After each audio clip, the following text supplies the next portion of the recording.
여러분, 혹시 매일 주기도문을 외우고 계신가요? 하늘에 계신 우리 아버지여. 이 기도를 모르는 기독교인은 아마 없을 것입니다. 그런데 정작 이 기도의 깊은 의미를 제대로 알고 있는 분들은 얼마나 될까요? 기도는 할 마음은 있는데 왠지 막막하고 똑같은 말만 반복하게 되어 답답함을 느끼고 계시지 않나요? 우리 교회에 20년째 다니고 계신 김 권사님도 바로 그런 분이셨습니다. 매주 수요기도회는 물론이고 새벽기도회도 빠지지 않고 나오시는 열심 있는 분이셨죠. 그런데 어느 날 권사님이 제게 이런 고백을 하셨습니다. 목사님, 저는 20년 동안 주기도문을 외웠는데 정작 제 기도가 응답받는다는 확신을 가져본 적이 없어요. 그냥 습관적으로 외우고 있는 것 같아서 마음이 답답합니다. 그분의 눈에는 눈물이 글썽이었습니다. 20년간 신실하게 교회를 다녔지만 기도의 능력을 경험해보지 못한 아쉬움이 느껴졌죠. 그런데 놀라운 일이 일어났습니다. 김 권사님이 주기도문에 숨겨진 6가지 비밀을 알게 된 후 완전히 달라지신 겁니다. 기도할 때 확신이 달라졌고 응답에 대한 기대가 달라졌어요. 심지어 가족들도 어머니 기도가 달라지셨다고 말할 정도였습니다. 도대체 주기도문에는 어떤 비밀이 숨겨져 있는 걸까요? 예수님께서 직접 가르쳐 주신 이 기도문에는 우리가 미처 알지 못했던 놀라운 진리가 담겨 있습니다. 오늘 여러분과 함께 그 비밀들을 하나씩 풀어보겠습니다. 혹시 이 영상이 도움이 되신다면 구독과 좋아요 부탁드려요. 그럼 시작해볼까요? 첫 번째 비밀은 바로 하늘에 계신 우리 아버지와의 숨겨진 관계의 비밀입니다. 김 권사님은 20년 동안 이 첫 구절을 그냥 인사말 정도로 생각하고 계셨어요. 하나님께 인사드리는 거죠 하고 말씀하시더라고요. 그런데 이것은 단순한 인사가 아닙니다. 마태복음 6장 9절의 말씀입니다. 그러므로 너희는 이렇게 기도하라. 하늘에 계신 우리 아버지여, 이름이 거룩히 여김을 받으시오며. 여러분, 여기서 가장 중요한 단어가 무엇인지 아세요? 바로 아버지라는 단어입니다. 예수님 시대에 하나님을 아버지라고 부르는 것은 정말 충격적인 일이었어요. 유대인들은 하나님의 이름조차 감히 부르지 못했거든요. 그런데 예수님은 우리에게 하나님을 아버지라고 부르라고 가르쳐 주셨습니다. 이것은 무엇을 의미할까요? 우리가 하나님과 친밀한 관계에 있다는 뜻입니다. 아버지와 자녀의 관계 말이에요. 김 권사님이 이 진리를 깨달았을 때 어떤 일이 일어났을까요? 목사님, 저는 지금까지 하나님을 멀리 계신 분으로만 생각했어요. 그런데 하나님이 저의 아버지시라니 정말 가까이 계신 분이셨군요. 권사님의 기도가 달라지기 시작했습니다. 딱딱하고 격식적인 기도가 아니라 아버지께 말씀드리는 것처럼 자연스럽고 친근한 기도로 바뀌었어요. 여러분도 비슷하지 않으신가요? 혹시 하나님을 멀리 계신 분으로만 생각하고 계시진 않나요? 오늘부터는 하나님을 아버지라고 부르실 때 정말 우리의 아버지가 되어주셨다는 감격을 느껴보세요. 그러면 기도가 완전히 달라집니다. 로마서 8장 15절에서는 이렇게 말씀하고 있습니다. 너희는 다시 무서워하는 종의 영을 받지 아니하고 양자의 영을 받았으므로 우리가 아빠 아버지라고 부르짖느니라. 아빠 아버지라는 표현이 나옵니다. 이것은 아주 친근하고 가까운 호칭이에요. 마치 어린아이가 아빠를 부르는 것과 같습니다. 두 번째 비밀은 이름이 거룩히 여김을 받으시오며에 담긴 우선순위의 비밀입니다. 김 권사님은 항상 기도할 때 자신의 필요부터 말씀드렸어요. 하나님, 제 건강 지켜주시고 자녀들 잘 되게 해주시고 이렇게 시작하셨거든요. 물론 이런 기도도 필요하지만 주기도문에서는 다른 순서를 가르쳐주고 있습니다. 예수님은 우리에게 먼저 하나님의 영광을 구하라고 가르쳐 주셨어요. 이름이 거룩히 여김을 받으시오며, 이 말씀이 바로 그것입니다. 거룩히 여김을 받다는 것은 하나님의 영광이 드러나는 것을 의미합니다. 즉, 우리가 기도할 때 가장 먼저 구해야 할 것은 하나님의 영광이 드러나는 일이라는 것이죠. 김 권사님이 이 순서를 바꾸어 기도하기 시작했을 때 놀라운 변화가 일어났습니다. 목사님, 제가 먼저 하나님의 영광을 위해 기도하니까 제 마음이 먼저 정리가 되더라고요. 그리고 나서 제 필요를 말씀드리니까 훨씬 평안해져요. 정말 신기하죠? 순서를 바꾸는 것만으로도 기도의 질이 완전히 달라진 겁니다. 마태복음 6장 33절에서 예수님은 이렇게 말씀하셨습니다. 그런즉 너희는 먼저 그의 나라와 그의 의를 구하라. 그리하면 이 모든 것을 너희에게 더하시리라. 먼저 하나님의 나라와 의를 구하면 우리에게 필요한 모든 것을 더해주신다는 약속입니다. 이것이 바로 기도의 우선순위예요. 여러분도 내일부터 기도하실 때 이렇게 해보세요. 하나님 아버지, 오늘 하루도 아버지의 이름이 거룩히 여김을 받으시옵소서. 저를 통해 아버지의 영광이 드러나게 해주세요. 이렇게 시작해보시면 기도가 달라질 거예요. 세 번째 비밀은 나라가 임하시오며에 숨겨진 하나님 나라의 비밀입니다. 김 권사님은 이 구절을 그냥 천국이 오게 해달라는 의미로만 이해하고 계셨어요. 언젠가 천국에 가게 해달라는 기도 정도로 생각하신 거죠? 하지만 이것은 단순히 미래의 천국을 말하는 것이 아닙니다. 지금 이 땅에 이 현실에 하나님의 나라가 임하기를 구하는 기도예요. 누가복음 17장 21절의 말씀입니다. 또 여기 있다 저기 있다고도 못하리니 하나님의 나라는 너희 안에 있느니라. 하나님의 나라는 이미 우리 안에 있다고 말씀하고 계세요. 그럼 나라가 임하시오며라는 기도는 무슨 의미일까요?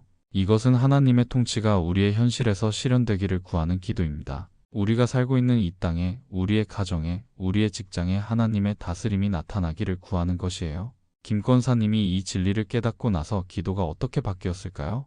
하나님, 저의 가정에 하나님의 나라가 임하게 해주세요. 제 직장에도 하나님의 다스림이 나타나게 해주세요. 그러자 정말 놀라운 일들이 일어나기 시작했어요.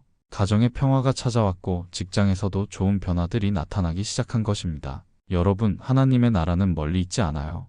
바로 우리가 살고 있는 이곳에 임할 수 있습니다. 우리가 이 기도를 드릴 때 하나님께서는 우리의 현실을 변화시켜 주세요. 골로새서 1장 13절에서는 이렇게 말씀합니다. 그가 우리를 흑암의 권세에서 건져내사 그의 사랑의 아들의 나라로 옮기셨으니 우리는 이미 하나님의 나라 백성이 되었어요. 그러니 담대히 하나님의 나라가 우리 현실에 임하기를 구할 수 있는 거예요. 네 번째 비밀은 뜻이 하늘에서 이룬 것 같이 땅에서도 이루어지이다에 담긴 순종의 비밀입니다. 이 구절에서 김 권사님이 놓치고 있었던 부분이 바로 순종의 의미였어요. 권사님은 이 기도를 하나님의 뜻대로 해주세요 라는 의미로만 이해하고 계셨거든요. 물론 그것도 맞습니다. 하지만 더 중요한 의미가 숨겨져 있어요. 바로 하늘에서 하나님의 뜻이 완전히 순종받는 것처럼 이 땅에서도 우리가 하나님의 뜻에 완전히 순종하겠다는 결단의 기도라는 것입니다. 요한복음 4장 34절의 말씀입니다. 예수께서 이르시되 나의 양식은 나를 보내신 이의 뜻을 행하며 그의 일을 온전히 이루는 것이니라. 예수님에게는 하나님의 뜻을 행하는 것이 양식과 같다고 하셨어요. 그만큼 중요하고 필수적인 것이라는 의미입니다. 김 권사님이 이 비밀을 깨달았을 때 어떤 변화가 일어났을까요? 목사님, 저는 지금까지 하나님께 제 뜻을 관철시키려고 기도했던 것 같아요. 그런데 이제는 하나님의 뜻에 제가 맞춰드리는 기도를 하게 되었어요. 정말 놀라운 깨달음이었죠. 기도는 우리의 뜻을 하나님께 강요하는 것이 아니라 하나님의 뜻에 우리를 맞춰가는 과정이라는 것을 발견하신 겁니다. 그 후 권사님의 기도 제목들이 바뀌었어요. 하나님, 제가 원하는 것보다 하나님이 원하시는 것이 무엇인지 알게 해주세요 라고 기도하기 시작하신 거예요. 여러분도 비슷한 경험 없으세요? 우리가 원하는 것과 하나님이 원하시는 것이 다를 때가 있잖아요. 그럴 때 이 기도를 기억해 보세요. 하늘에서 하나님의 뜻이 완전히 이루어지는 것처럼 우리 마음에도 하나님의 뜻이 완전히 이루어지기를 구하는 거예요. 로마서 12장 2절에서는 이렇게 말씀합니다. 너희는 이 세대를 본받지 말고 오직 마음을 새롭게 함으로 변화를 받아 하나님의 선하시고 기뻐하시고 온전하신 뜻이 무엇인지 분별하도록 하라. 하나님의 뜻은 선하시고 기뻐하시고 온전한 것이에요. 우리가 이 뜻에 순종할 때 진정한 평안과 기쁨을 경험할 수 있습니다. 다섯 번째 비밀은 오늘 우리에게 일용할 양식을 주시옵고에 숨겨진 의존의 비밀입니다. 김 권사님은 이 구절을 단순히 먹을 것을 달라는 기도로만 이해하고 계셨어요. 그런데 여기에는 더 깊은 의미가 담겨 있습니다. 먼저 오늘이라는 단어를 주목해 보세요. 내일이나 다음 주가 아니라 오늘 필요한 것을 구하라고 하셨어요. 이것은 무엇을 의미할까요?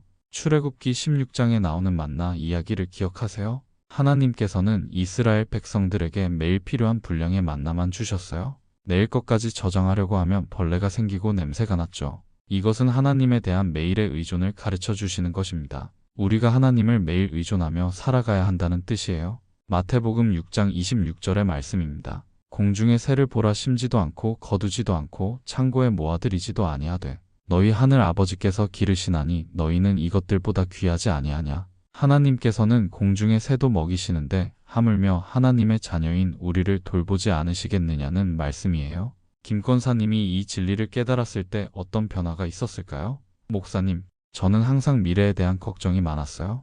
자녀들 교육비는 어떻게 하나, 나이 들어서는 어떻게 살아가나? 그런데 이제는 오늘 하루 하나님이 주시는 것에 감사하며 살게 되었어요. 정말 놀라운 변화였어요. 권사님의 얼굴에서 걱정의 주름이 사라지고 평안한 미소가 나타나기 시작한 것입니다. 그리고 일용할 양식이라는 표현도 중요해요. 이것은 단순히 음식만을 의미하지 않습니다. 우리가 하루하루 살아가는데 필요한 모든 것을 포함해요. 건강, 평안, 지혜, 사랑, 이 모든 것이 하나님께서 매일 주시는 양식입니다. 여러분도 내일 걱정보다는 오늘 하나님이 주신 것들에 감사해 보세요. 하나님, 오늘 하루 필요한 모든 것을 주셔서 감사합니다 라고 기도해 보시면 마음이 한결 가벼워질 거예요.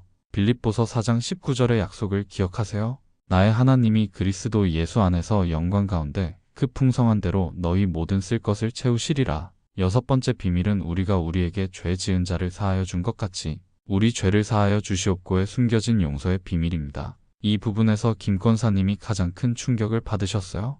20년 동안 이 기도를 하면서도 정작 마음속에 용서하지 못한 사람들이 있다는 것을 깨달으신 거예요. 목사님, 저는 지금까지 하나님께 제 죄를 용서해달라고만 기도했어요. 그런데 정작 저를 힘들게 한 사람들은 용서하지 않고 있었더라고요. 권사님의 고백이었습니다. 이 기도문에서 가장 도전적인 부분이 바로 이것이에요. 하나님께 용서를 구하기 전에 먼저 우리가 다른 사람을 용서해야 한다는 것입니다. 마태복음 6장 14-15절의 말씀입니다. 너희가 사람의 과실을 용서하면 너희 하늘 아버지께서도 너희 과실을 용서하시려니와 너희가 사람의 과실을 용서하지 아니하면 너희 아버지께서도 너희 과실을 용서하지 아니하시리라. 정말 엄중한 말씀이죠? 우리가 다른 사람을 용서하지 않으면 하나님도 우리를 용서하지 않으신다는 것입니다. 김 권사님은 이 말씀을 듣고 많이 괴로워하셨어요.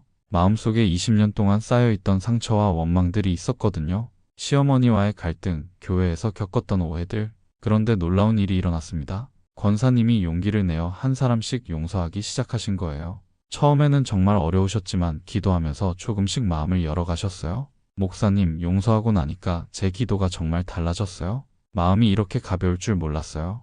그리고 하나님께서 제 기도를 들으신다는 확신이 생겼어요. 정말 그런가요?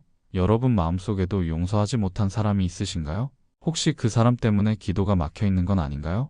에베소서 4장 32절에서 말씀하고 있어요. 서로 친절하게 하며 불쌍히 여기며 서로 용서하기를 하나님이 그리스도 안에서 너희를 용서하심과 같이 하라. 하나님이 우리를 용서하신 것처럼 우리도 다른 사람을 용서하라는 것입니다. 이것이 바로 기도가 뚫리는 비밀이에요. 용서는 상대방을 위한 것이 아니라 나를 위한 것입니다. 용서할 때 우리 마음이 자유로워지고 하나님과의 관계도 회복되는 거예요. 이제 김 권사님의 완전히 달라진 기도 생활을 들어보세요. 6가지 비밀을 알고 난 후 김 권사님의 기도는 완전히 바뀌었습니다. 더 이상 형식적이고 습관적인 기도가 아니었어요. 하나님 아버지, 정말 제게 가까이 계셔서 감사합니다. 오늘도 아버지의 이름이 거룩히 여김을 받으시기를 원합니다. 아버지의 나라가 저의 가정과 직장에 임하시고 아버지의 뜻이 하늘에서와 같이 제 마음에도 이루어지기를 원합니다. 오늘 하루 필요한 모든 것을 주셔서 감사하고 제가 다른 사람들을 용서하는 것처럼 저의 죄도 용서해 주세요. 이렇게 기도하시는 권사님의 모습을 보면서 정말 감동이었어요. 20년 만에 주기도문의 참된 의미를 발견하신 거죠? 그리고 더욱 놀라운 것은 권사님 주변에 일어나기 시작한 변화들이었어요. 가정에 화평이 찾아왔고 자녀들과의 관계도 개선되었어요. 심지어 권사님이 그토록 힘들어했던 시어머니와도 화해를 하게 되었답니다. 목사님, 주기도문이 이렇게 능력 있는 기도인지 몰랐어요. 이제는 이 기도를 할 때마다 하나님이 정말 가까이 계신다는 것을 느껴요. 권사님의 간증이었습니다. 기도가 뚫렸다는 확신, 하나님과의 친밀함, 이것이 바로 김 권사님이 경험하신 변화였어요. 여러분도 내일부터 주기도문을 하실 때 이 6가지 비밀을 기억해 보세요. 단순히 외우는 기도가 아니라 각 구절의 깊은 의미를 묵상하며 기도해 보시기 바랍니다. 첫째, 하나님을 아버지로 부르며 친밀함을 느껴보세요. 둘째, 하나님의 영광을 먼저 구하는 우선순위를 지켜보세요. 셋째, 하나님의 나라가 우리 현실에 임하기를 구해보세요. 넷째, 하나님의 뜻에 순종하겠다는 결단으로 기도해보세요. 다섯째, 오늘 하루 하나님께 의존하며 살아가겠다고 다짐해보세요. 여섯째, 다른 사람을 용서하며 하나님의 용서를 구해보세요. 이 6가지를 기억하며 주기도문을 드릴 때 여러분도 김 권사님처럼 기도가 뚫리는 놀라운 경험을 하게 되실 것입니다. 하나님께서는 우리의 기도를 기다리고 계세요. 형식적인 기도가 아니라 마음에서 우러나오는 진실한 기도를 원하고 계십니다. 주기도문의 이 비밀들을 깨달을 때 우리의 기도가 하늘 문을 여는 능력 있는 기도가 될 것입니다. 혹시 이 영상이 도움이 되셨다면 좋아요와 구독 부탁드려요. 그리고 댓글로 여러분의 기도 간증도 나눠주시면 정말 감사하겠습니다. 하나님의 은혜와 평강이 여러분과 함께 하시기를 축복합니다.